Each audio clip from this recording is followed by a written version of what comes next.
I had no like time for anything else, because every single day I was like, I have to go back and have to do my charts, because, there was this natural pull. And then when the COVID hit and suddenly everybody had so much more time, I had so much more time. So then I started experimenting with, the idea of having a company and giving services to people. And it really hit it off. Like, everybody was so happy. And then, once the COVID lockdown kind of eased out, I pulled the plug on my corporate life. Welcome back, everyone, to Traders of the World, the only show fluent in the native tongue of the market. I'm your host, Flavio Lemos. All right, team, before we dive in, the ritual sacrifice to the YouTube algorithm. If this chat deposits any value into your knowledge account, smash that like button, subscribe, please. Okay. When most people think of India, they think of the Taj Mahal, a monument of perfect structure, incredible beauty, and built to last for generations. Well, our guest today is also from India, and she was built her career by understanding market structure, finding the beauty in the charts, and teaching a trading philosophy that is likewise built to last. She is Kavita Agrawal, a CMT and a CFA charter holder, and the founder of EXP Invest. She's a discretionary swing trader, a research analyst, and the creator of the relative strength Quant model. And most importantly, she believes that understanding human bias is just as critical as analyzing a chart. Kavi, what a pleasure to have you on the show. Welcome. Hi, Flavio. Thank you so much for having me. It's an honor to be part of your show. You can't afford to miss it. Don't go anywhere. You ever wondered what truly connects traders from Tokyo to London to New York? You just need to learn the language. That language is technical analysis. Understand its signals, and you'll understand the world. Welcome to Traders of the World. Here we skip the jargon and just figure it out together.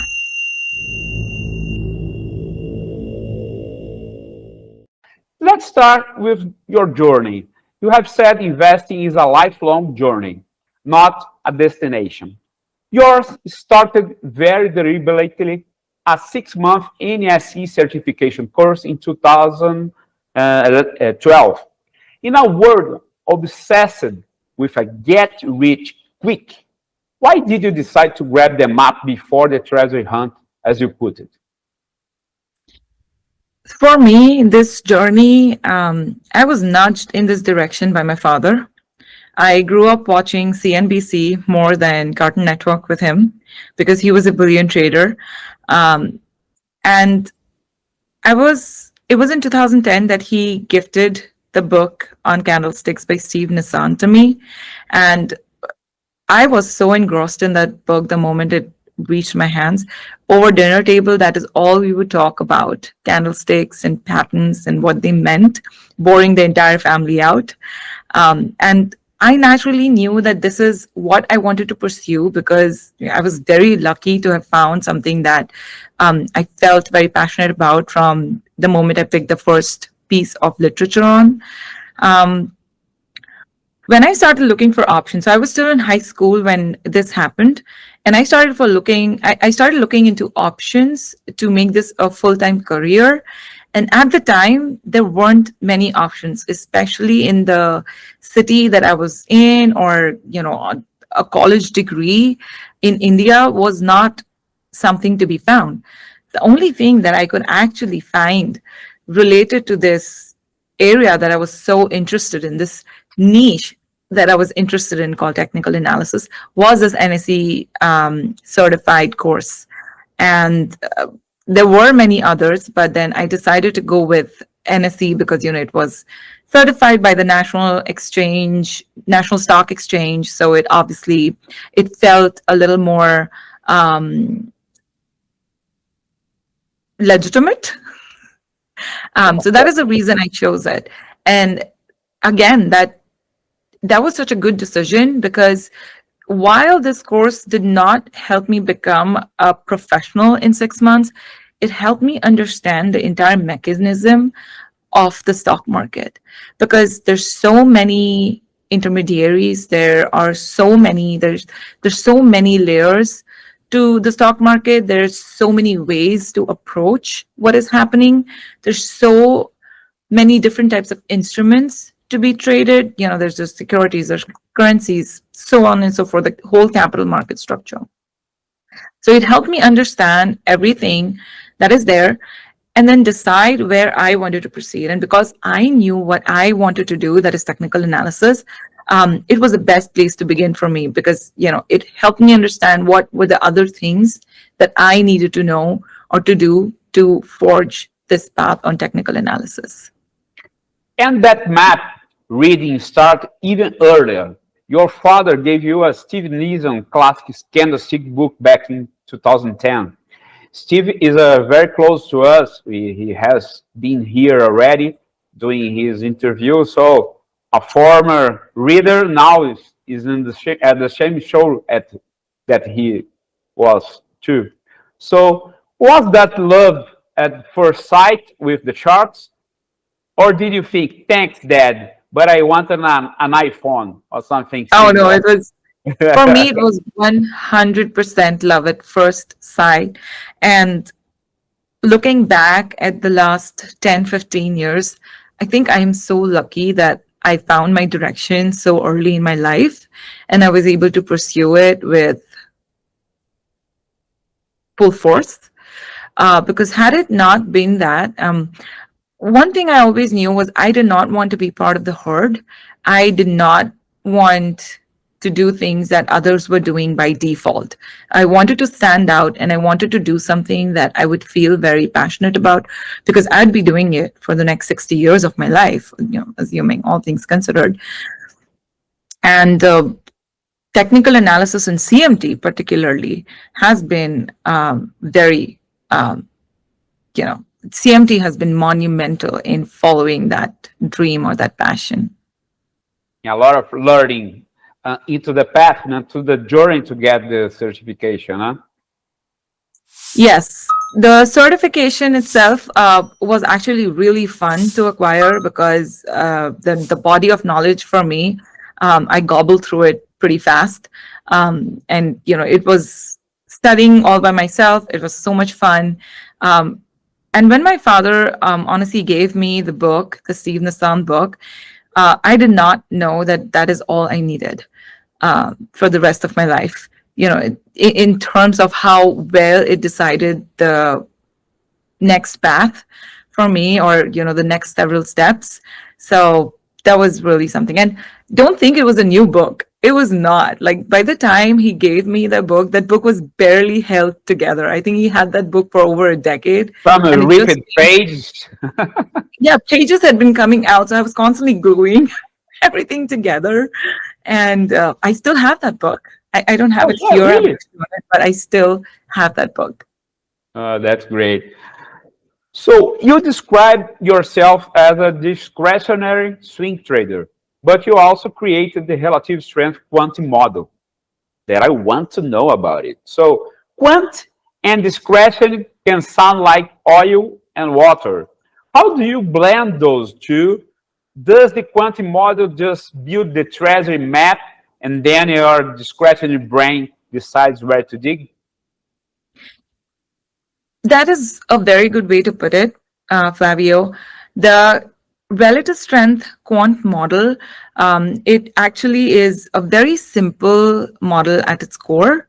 All it does is it takes a list of 200 stocks that I have identified to be, of quality, and it puts them in a ranking order based on momentum from a swing low date. And of course, this is just the step one of the whole process that I follow for picking a stock, making a position, and following through, right? It's a very detailed step. It's a very detailed journey. And RSQM model, the relative strength quant model, is where this begins. Because our aim at the end of the day, is to beat the market, generate alpha. And we can only do that if we are growing at a pace which is faster, generating, in terms of momentum. The relative strength quant model shows me that in the list of stocks that I have, which are the stocks which are registering higher momentum. And then I take those names, go in and look at what the charts are telling me are my other parameters, for example, the momentum, the volume profile, the price structure, very simple parameters. Do they altogether make sense to me across multiple time frames or not? If that is the case, then I continue to follow the stock. And if that is not the case, then I simply let the stock drop out. It can also happen that after a few days of following up with the stock, some sort of red flag pops up. That is when I'll again let go of the stock. So all of this is done through a meticulous system of following this model to pick up momentum winners, followed by watch lists, making sure, arranging everything in categories and segments to kind of keep them all organized. Because when you're a swing trader and a discretionary swing trader, there's so much noise in the market that needs to be cut out or filtered through.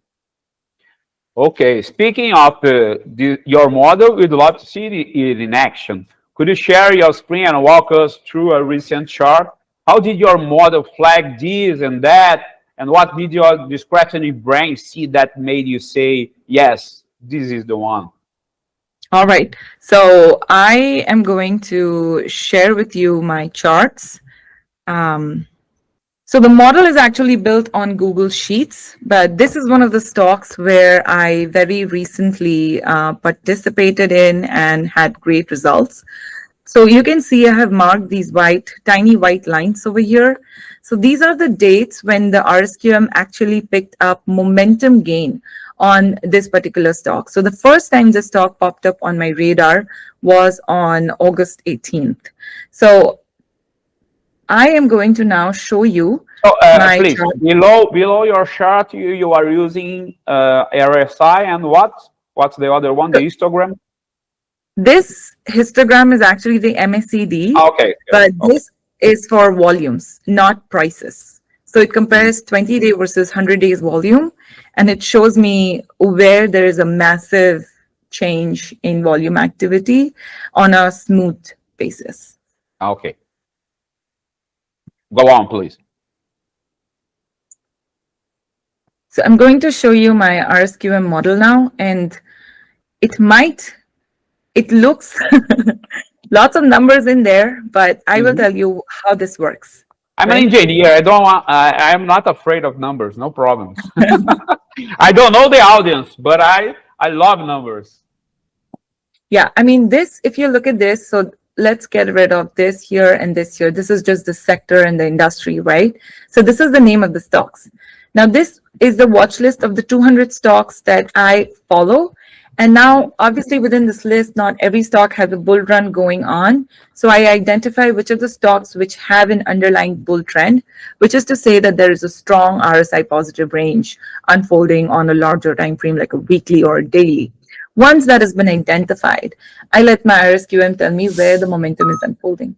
So on 11th of August, I was looking at this list, and the stock NH, or Narayana Hrudayalaya, it's a hospital services, a nursing management stock. So this popped up on my list and it was ranking like 2, ranking like 3. It was at the top of this list. So I went back to the charts and I started looking at it, right? So I'm going to take you back to the charts and I'm going to tell you what I saw, which compelled me to stay with it. And then I'll come back to the model to kind of explain a little bit more about it. So you got these white lines that show you the momentum.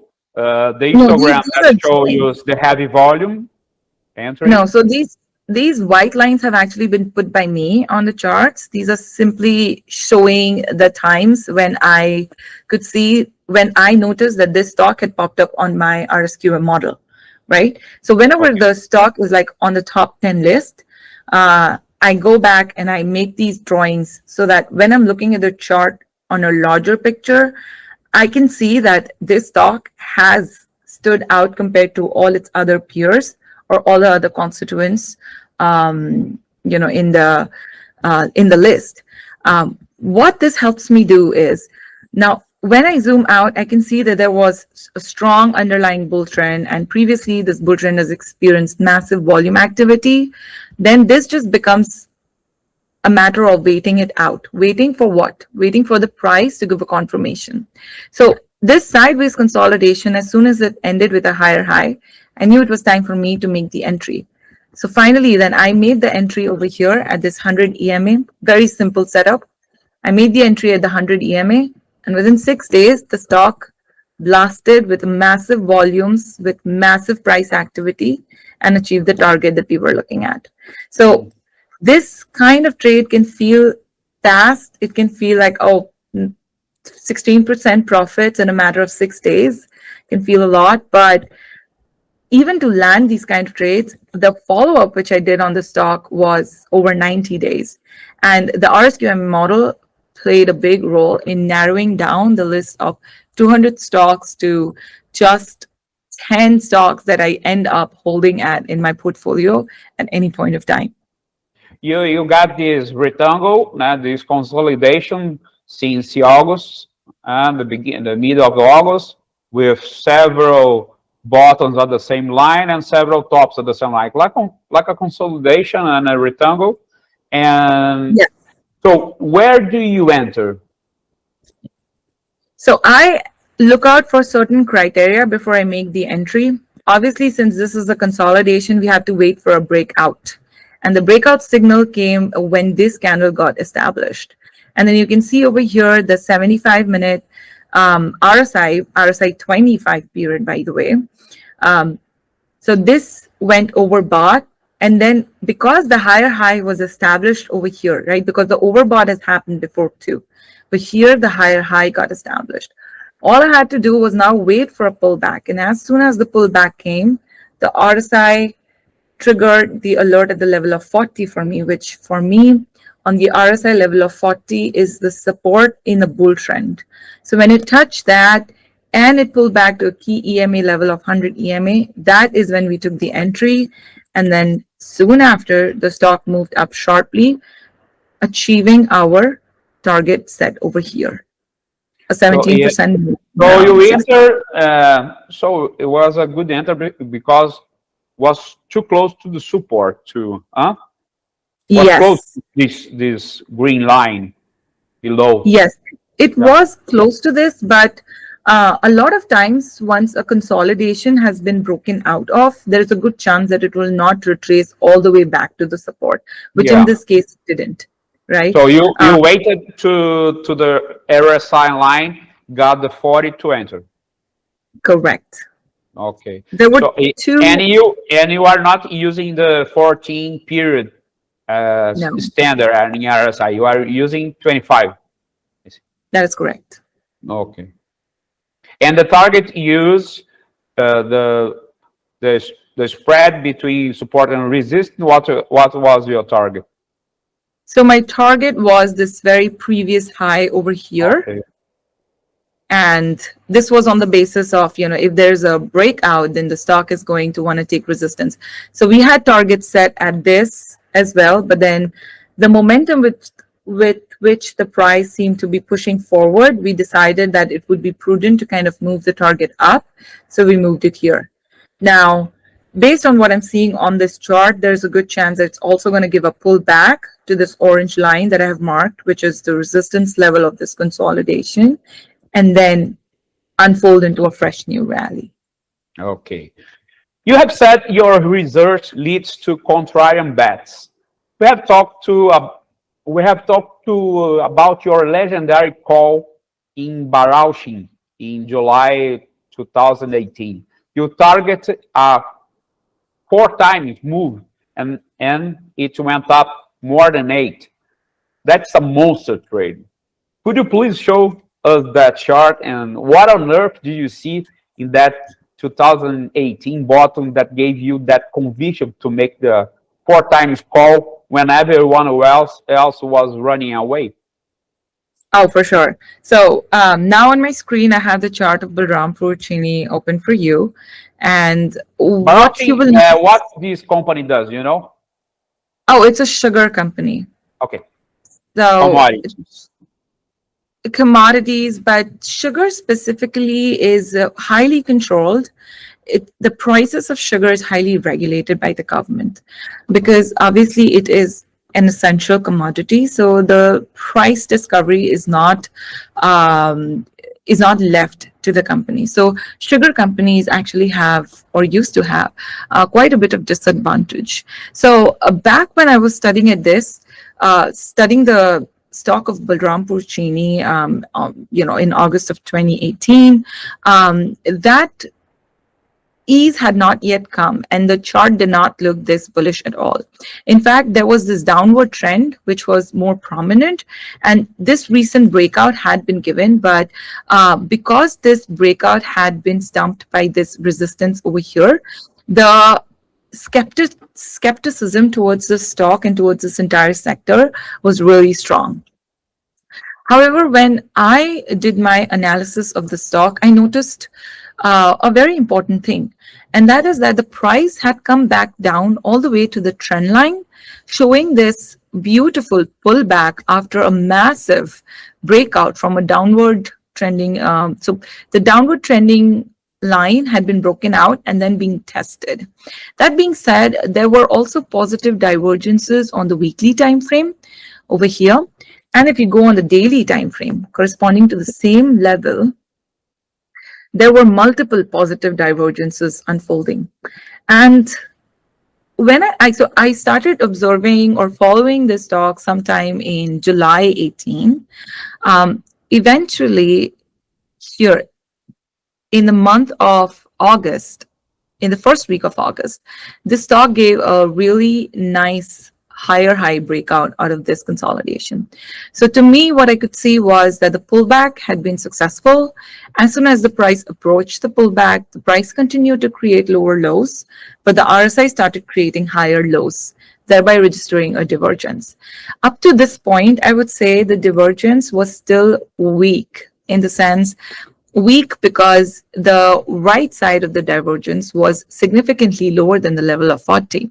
So any rally that would have come out of this kind of a divergence would not have been a trend change, would probably just be a throwback in a downtrend.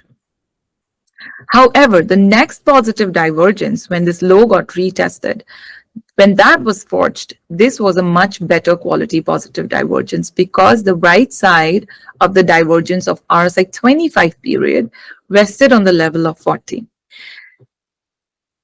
Once this positive divergence was established and a higher high was established on the prices, I started looking for an opportunity to enter. And for that, I went another time frame lower on the 75-minute time frame. And if you look at this, same thing on the 75-minute time frame, a completely different story unfolds, in the sense that what was earlier in a strong negative range has now established a positive divergence and has completely shifted its range to go into 60 or 70s, and like taking resistance at 70s and taking support at the level of 40. So over here, this indication of a range shift on a lower time frame was my telling that this trend is no longer going to be bearish. I call this eclipsing, where the weekly, the daily, and the 75-minute chart all align to give the same story.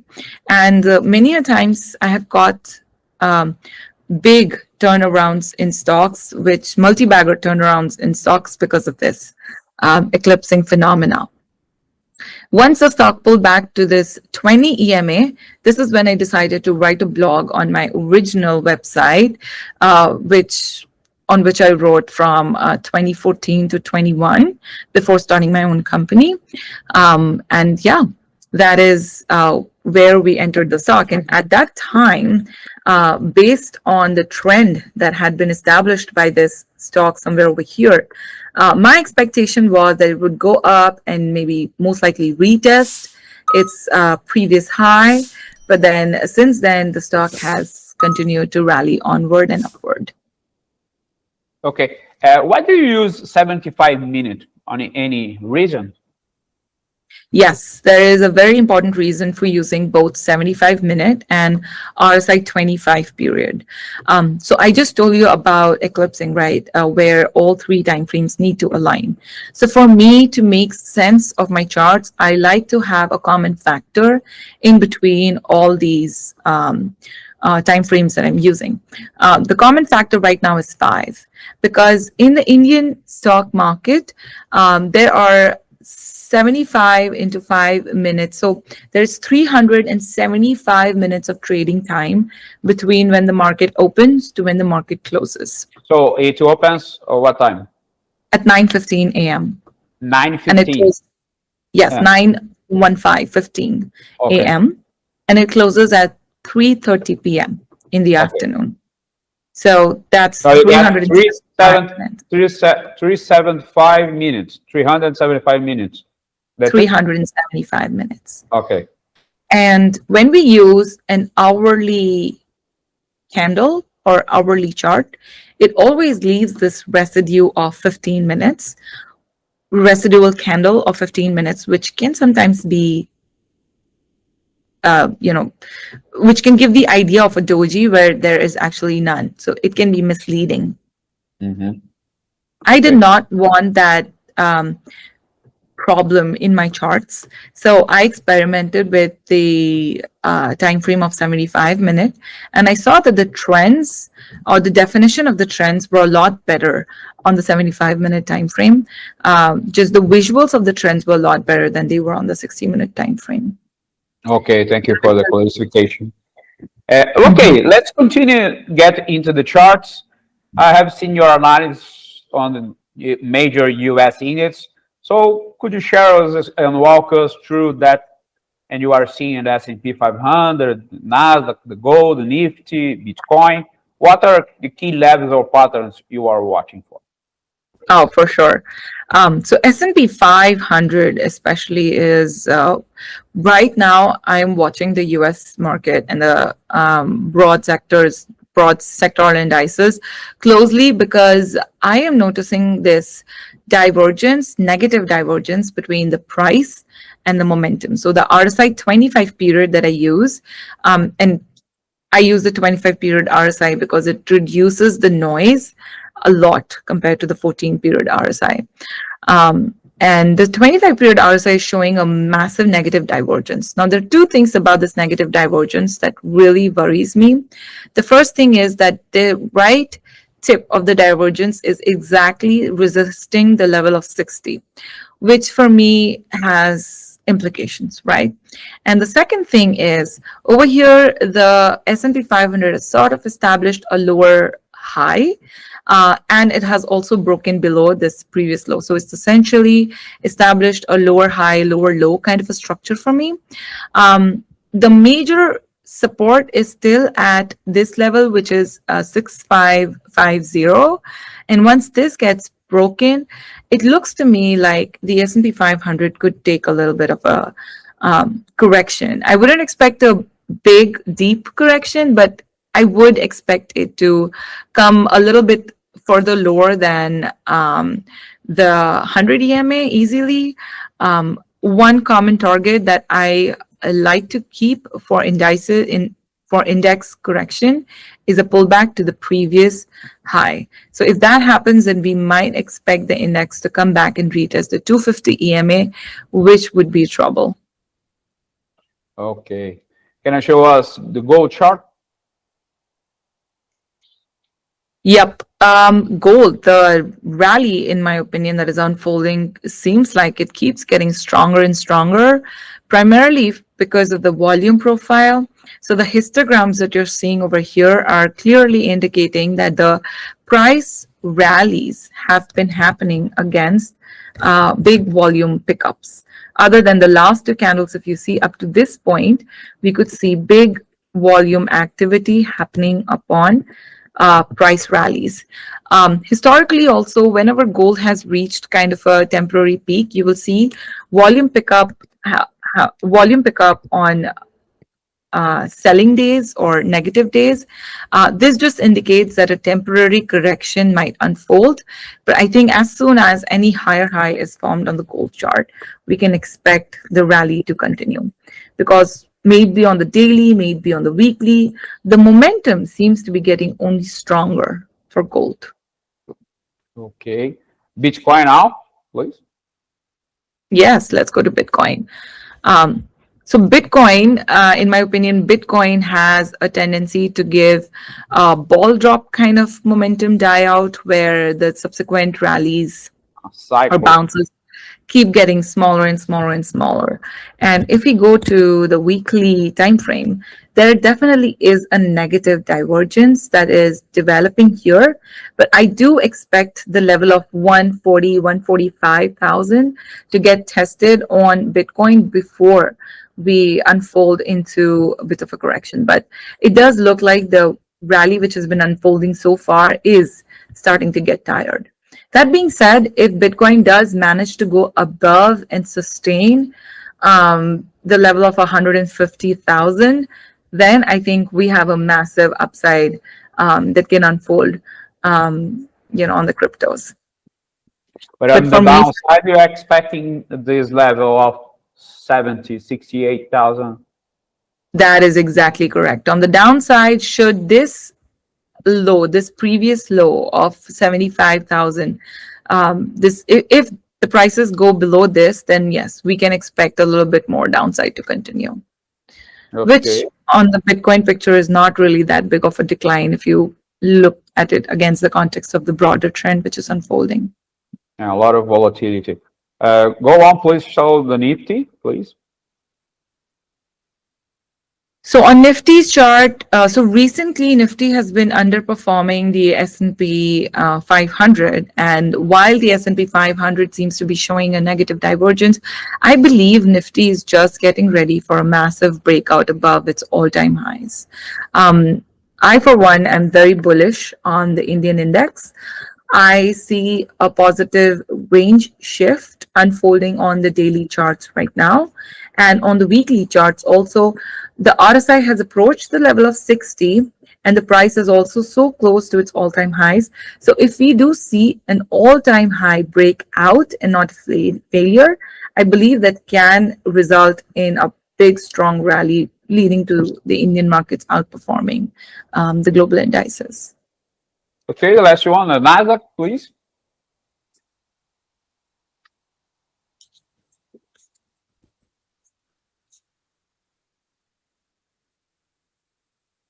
Now, NASDAQ here has already approached or is also very close to the same previous low that we talked about on S&P 500.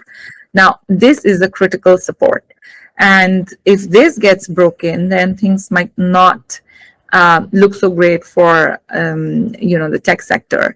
However, it does not, on a broad level, NASDAQ does not look as bad as S&P to me because the momentum index continues to look pretty strong. So I would expect the 100 EMA here, the green line that you're seeing, the 100 EMA or this recent low to lend support to NASDAQ, and we can expect more upside to unfold here. Okay, thank you very much. You believe human bias is as critical as chart analysis. I love that. Can you show us another chart, perhaps one where you saw a clear psychological pattern, maybe extreme panic or... A Trader Brasil comemora 25 anos e quem ganha é você. Fomos eleitos por 2 vezes pela Rank Awards em 2024 e 2025 como o melhor divulgador financeiro e a melhor academia de formação de investidores do Brasil. E hoje temos um presente para os inscritos do canal. 10% de desconto em nossos cursos usando o QR Code que está na tela. E não se esqueça, é muito importante que você nos siga nas redes sociais. Curta, comente e compartilhe. A fear of missing out and how you use that to structure a trade, perhaps by not chasing the herd. There's so many examples where I have stuck strictly by, what my analysis told me and not by what the herd was doing. I think a primary example of that would be on the Nifty's chart. Even though I don't trade, I don't indulge in any sort of leverage trading. I'm strictly only trading equities. But if you look at my blog, or if you look at my the way my portfolios work, every single time Nifty reaches a sort of a euphoric high, automatically the way I trade, it leads to thinning of the portfolio or profit booking by using trailing stop losses, so on and so forth. I'm trying to think of a specific example that I could give to you. One good example, well, I'm going to use this example again down the line, but let's talk about this stock, Asian Paints. So Asian Paints in India is a mass retail trader's favorite stock, because you can see it's been giving very consistent, very strong rallies for a very, very long time, right?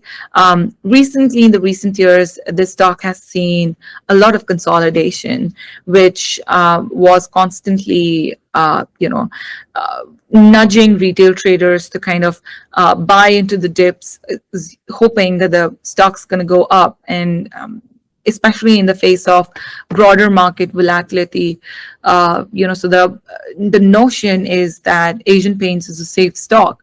It's almost like investing, keeping your money in an FD, it's going to be safe, right? But there were so many indications on this chart. For instance, this massive negative divergence, which was time and again, unfolding and unfolding and unfolding, which eventually led to a decline in the stock, right?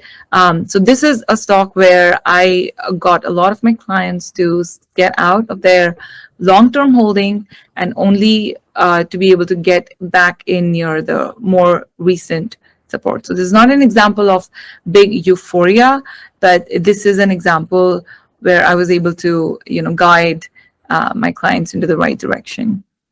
Okay. Kavi, it's time for the question we ask all our guests, the trading confessional. We'd like you to walk us through two defining trades. First, your best trade, and you can just say Barauchin again, please, another one. You are in the other, your worst trade, the one that was humbling, painful, and taught you the most valuable lesson. And if you have the chart, we'd love to see the sign of the crime. Absolutely. So the first example is actually in Meta, and this was back in 2018. And this is something that I was very proud of. So I was working with as an analyst for some portfolio managers based in the UK. And this was right at the time the Cambridge Analytica scandal had come out. And I was studying Meta for them, and I told them that they needed to reduce their exposure because they had massive holdings in the stock.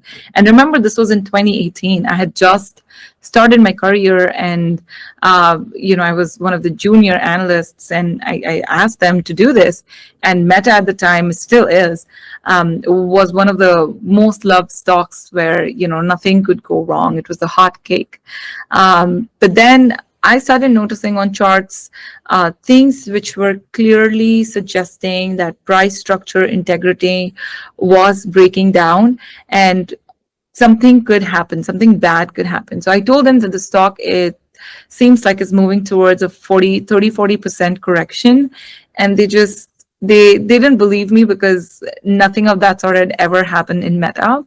And I just told them that maybe that was the reason why it was due to happen now. And soon after I issued my report to them, the stock opened with a 20% gap down, because of XYZ reasons. And then they frantically started calling me and asking, like, what did you see in the charts that compelled you to, tell us to reduce our exposure in this? And I showed them that on the weekly time frame, there were not one, but two negative divergences, which indicated that this peak that we were looking at was probably a euphoria peak, and it did not have a lot of substance. It absolutely lacked volumes. In fact, the volumes were super high when the previous rally declined. So that is the reason I did not primarily believe what Meta was showcasing. And I had the idea that there was something happening which could take it down to the next support level, which was the previous high. So I told them that, then they asked me what would be the level where, I would recommend that they kind of boost their exposure in the stock again, because the price was obviously going to decline quite a bit. And I told them try again around 130, 140. And soon enough, the stock price did revert from that level. I mean, not soon enough. This is a weekly time frame, so it took a few weeks. I never heard back from them, but I hope they remembered. Yeah, yes, I remember. Oh, great trade. So, in the worst. All right. So the worst trade for me is not one of those trades where I lost money and where it taught me the most obvious lessons of overconfidence bias and anchoring bias or loss aversion bias. The worst trade that I'm going to share with you is actually one of the trades which taught me one of the most valuable lessons that have helped me become a better and better trader over my career. And that trade actually happened in Asian paints, right? So that is why I had this chart open. So like I said, Asian paints is India's favorite stock and one of the favorite stocks. And I had started accumulating the stock back in January of 24. Back then, in hindsight, I realized that, hey, the stock is kind of declining in high volumes, but then I did not want to admit my mistake. I kept purchasing the stock. I exited the stock in profits. I was euphoric about it. But when I came back to do what I call the past trade analysis, I realized that the way I was adding more to my position and the way I kept accumulating more in this position, if this positive signal had not turned up in the stock, my career as a discretionary swing trader would not last very long. So even though this was a trade that ended in profits at the end of the day, I learned that just all profitable trades are not necessarily good trades because they can reinforce behaviors which are not healthy for a trader.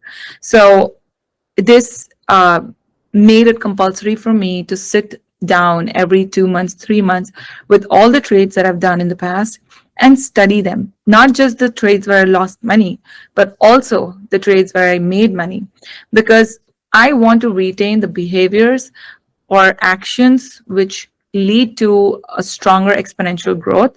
And I want to eliminate the behaviors which can potentially threaten my journey. So this is the trade that actually taught me about that. And as you can see, soon after I exited the trade, there was a massive correction in the stock. Again, something that had not been witnessed in a long, long time in a stock like this. That is a valuable lesson. Great lesson you learned, and it's good that you are showing us what to do, even if the trade went well. You study the past and see and check what was wrong, including if you won. Although you won, you could lose a lot. Okay. Yeah, because it reinforces the wrong ideas that we might have about what analysis means and how we implement the insights that we are getting from the charts. And this is what actually leads to overconfidence bias at the end of the day, that, hey, I did that wrong thing in that setup and I made money, so why should I not do it again? That is what I wanted to eliminate from my process. You build your company, EXP Invest, from scratch and earn both the CMT and the CFA. What's your single most important piece of advice for younger traders especially for women around the world or in India who want to build a serious lasting career in this industry? I would, to anybody who wants to build a career in this industry, I would suggest come in with passion, because this industry can be so difficult and there is so much integrity that is required. You can be at a corporate job and hate it and still perform well in it. You can have marital problems and health problems and you can still perform well at your corporate job, but you cannot do that as a trader or as an analyst, because being an analyst, being in the stock market has forced me to become a better person in my personal life, in my relationships, in my health, because everything affects your trading, because it's such a psychological game and the hours can be so long, especially when you're starting out. It can be incredibly boring. It can be incredibly difficult, but I would suggest do it the boring way. Don't go for the make money quick route, because once you build up those bad habits, those wrong ways of doing things, unlearning them can be really, really hard. So first focus on skill and knowledge building, and then go into the exciting parts of trading. Yeah, I think we never consider to watch a chart boring thing. I love charts. That's why I create this. Oh no, watching charts are awesome fun. I But for a love lot of that. people, monitoring a setup for months and weeks, like I showed you in NH, can be so boring and so difficult. Monitoring, I agree with you, but I love to watch the charts. I love charts too. Kavi, this has been inspiring for our audience who wants to follow your journey and find about your job and your company, or find you at YouTube, where they should go. They can look me up by Kavita Agrawal CMT CFA on YouTube, and they'll be able to find me. Okay. Thank you so much for being here. That was a masterclass in building a career with discipline, curiosity, and a deep understanding of both market structure and human psychology. We said at the beginning that you build market structures like the Taj Mahal, built to last. Now I know that Taj Mahal took over 20 years to complete, but our producers are telling me we don't have quite that long for this episode, so we have to leave it here. Thank you very much, Kavita. Thank you, Flavio, for having me. It's been an honor. That's all we have for today on Trades of the World. A huge thank you again for Kavita Agrawal. Kavi, until next time, stay disciplined, read your charts, and most importantly, understand your own biases. Take care and bye-bye.